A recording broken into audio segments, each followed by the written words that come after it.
your face, these hollows inside here and those eyes say, what is in my heart I can't show.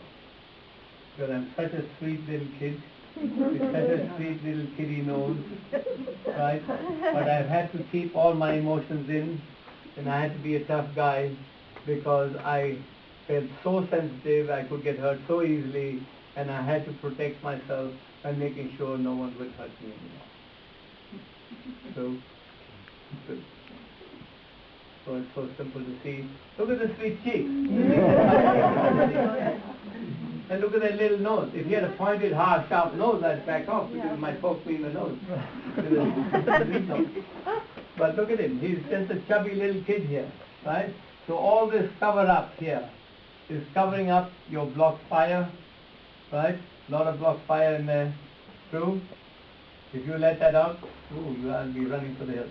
So you're pretty powerful. There's a lot of that built up inside there.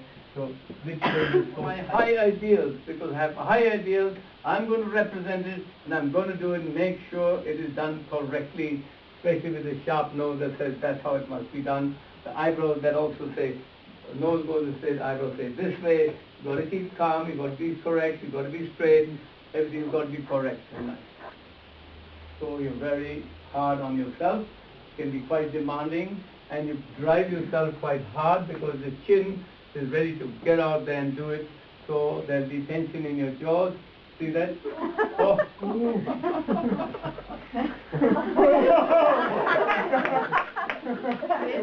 What a surprise.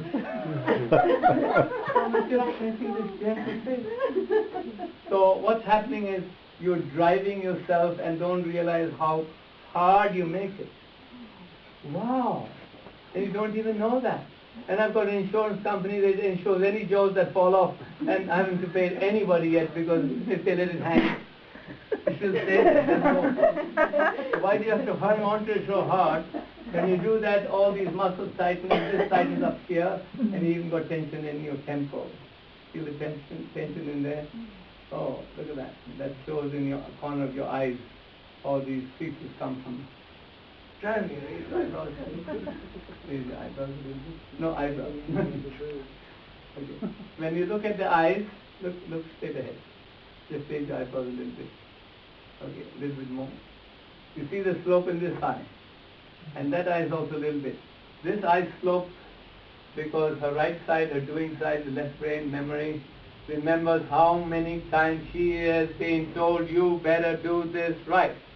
That's how it must be done. Lot of criticism in your upbringing and lot of demands. And you inherited it, you learned it so well, you've got a lovely memory lobe that remembers all the things you've been told and so much criticized and pushed so much. And yet now you do it to yourself. Those who did it to you, you found it so hard to take. See how she's biting her lip? She gave them plenty of lip too, because look at the bottom lip. Bigger than the top one. Not the top one. See, the bottom lip is full. That's plenty of muscle. A lot of work. Defending yourself. Because what is a little girl done? She's done the best she can. Look at this breastbone. Look down here. Okay, look here. See how it sticks out. Right from young as a little kid. You want to do the best you could to please them. Yet it was not enough. You had to do this. That's how it must be done.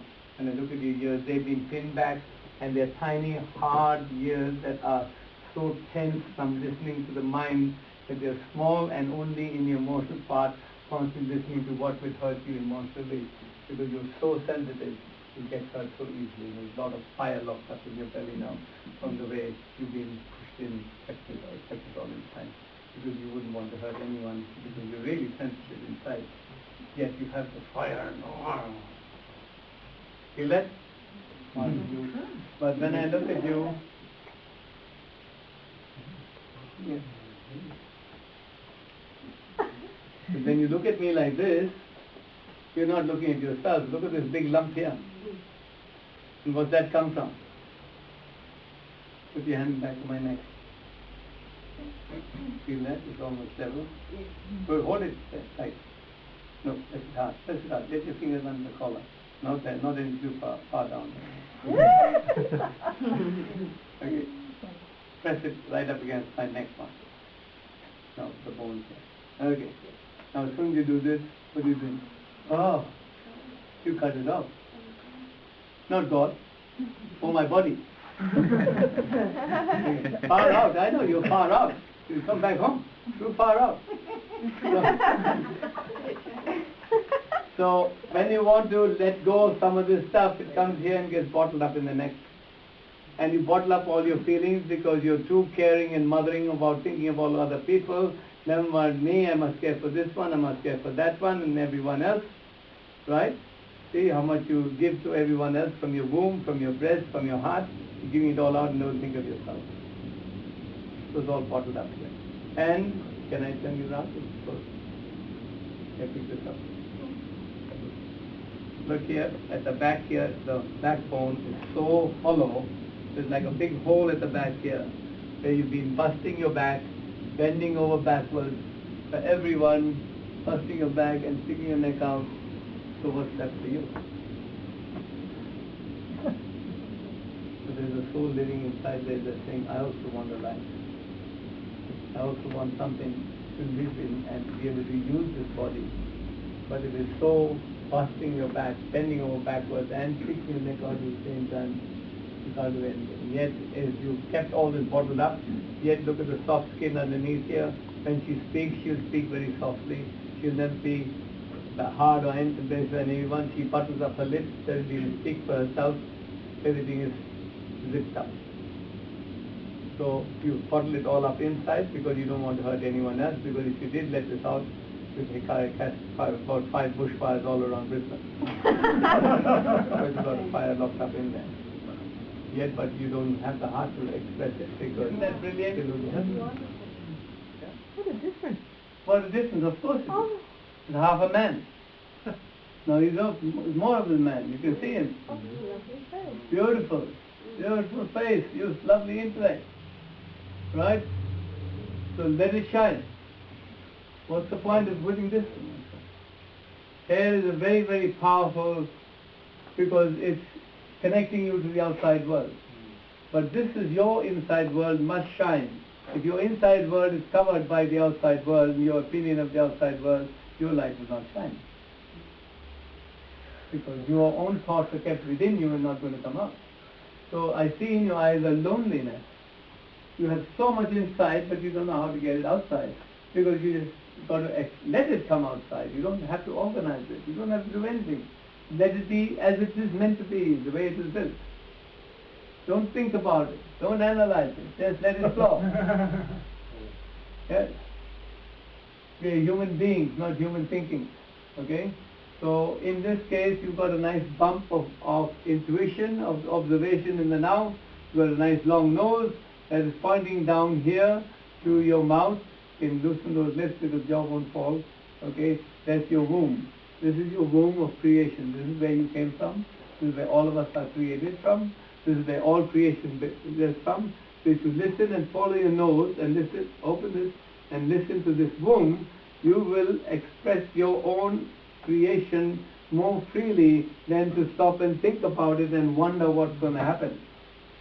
So just listen to, follow your nose. It's pointing to intuition. Intuition means inner tutor that will give it identity, bring it into balance, and then birth it through this birth canal.